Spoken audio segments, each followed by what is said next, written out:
ही आहे दुर्मिळ फांदव्याची रानभाजी।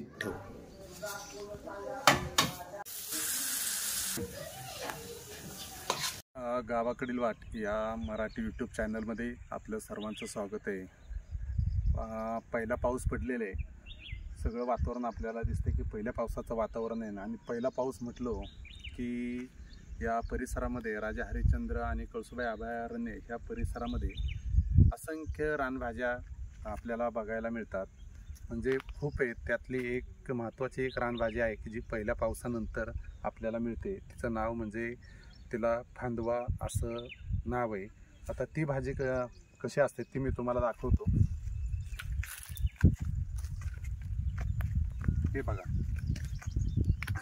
ही आहे फांदव्याची भाजी, त्याला फांदवा असं म्हणतात। अगदी दुर्मिळ अशी ही रानभाजी ठराविक ठिकाणीच उपलब्ध असते। सगळीकडे आपल्याला ती बघायला मिळणार नाही। ठराविक जो परिसर आहे त्या परिसरामध्ये आपल्याला ही फांदव्याची भाजी मिळत असते। हे जर बघितलं, तिचं हे पानांचं जे आकार आहे ना, हे कोवळी पानं आहेत, सगळे एकाच ठिकाणी आपल्याला भेटलेली आहे।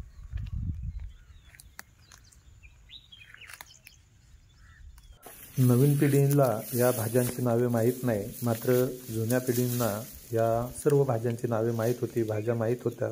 त्यांच्याकडूनच या ठिकाणी मी माहिती करून घेतलेली आहे।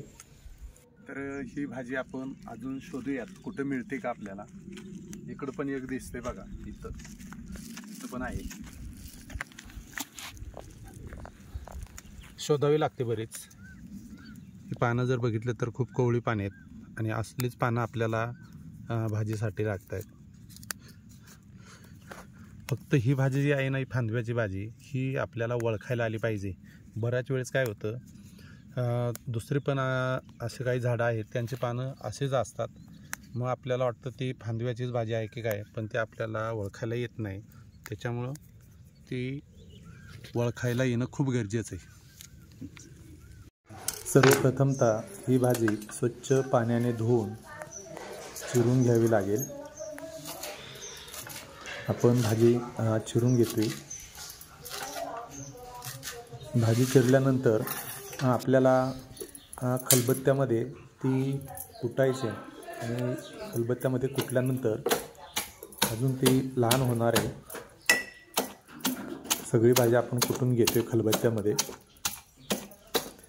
खलबत्त्यामध्ये कुटून झाल्यानंतर आपण त्याच्यामध्ये थोडंसं बेसन पीठ, तिखट, मीठ आणि हळद ॲड करणार आहोत। आणि ते झाल्यानंतर अशा पद्धतीने हातामध्ये या भाजीच्या वड्या करणार आहोत। ही वडी तयार झाली, असं 4 झाल्या, अजून होणार आहेत। त्यानंतर चुलीवरती पातेलं ठेवून त्याच्यामध्ये पाणी ठेवून वाफेवरती आपण हे शिजवणार आहोत।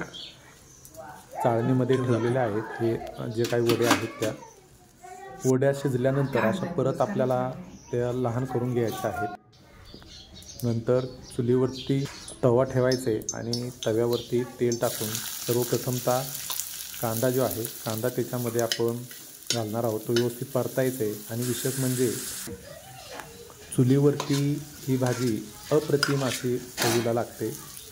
आणि कांदा परतून झाल्यानंतर त्याच्यामध्ये आपण ही भाजी व्यवस्थितपणे परतणार आहोत। अशा पद्धतीने ही भाजी आपली तयार झालेली आहे।